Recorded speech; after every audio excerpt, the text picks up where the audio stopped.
Our founders were enlightenment thinkers. They were scientists. They were engineers. They were builders. They overthrew a king. They defeated theocracy.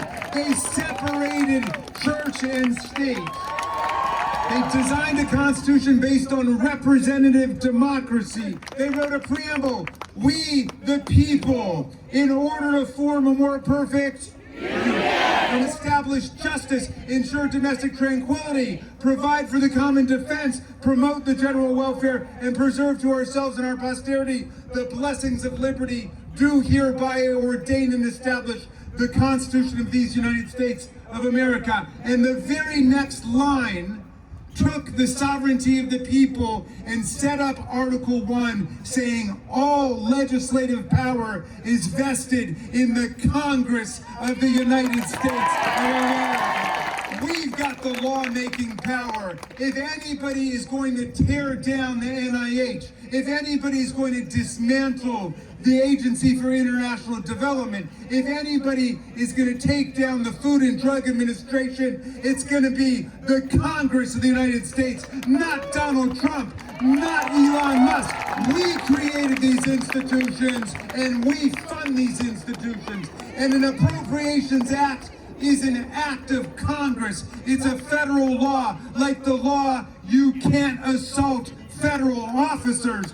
That's what an Appropriations Act is. If we put the money into NIH, you spend the money on NIH. So you go from Article 1, which lays out all the powers of Congress, page after page after page, to regulate commerce domestically and internationally, to declare war, the budget, taxes, you name it, all of it is in there. Then you come to Article 2, 4 short paragraphs. One of them is all about how you impeach a president for treason, bribery, and other high crimes and misdemeanors. Here's the core job of the president. You read it in Article 2, to take care that the laws are faithfully executed. To take care that the laws are faithfully executed, not distorted, not trashed, not thrown away, not maligned. Take care that the laws are faithfully executed. That's your job, Donald Trump.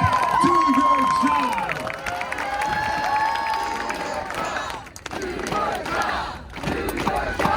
Now, Article 6 says this: the Constitution of the United States and the laws under it are the supreme law of the land.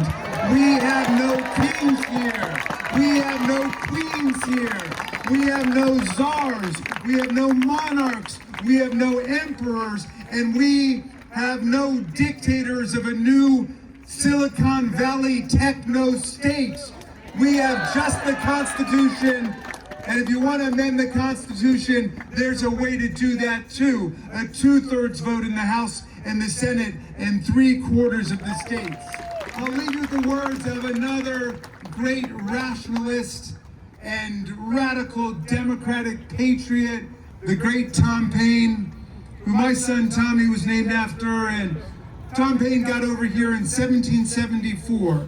2 years before the American Revolution. He fell in love with the promise of America. He said, if this land lives up to its values and its ideals, it will become an asylum to humanity, he said.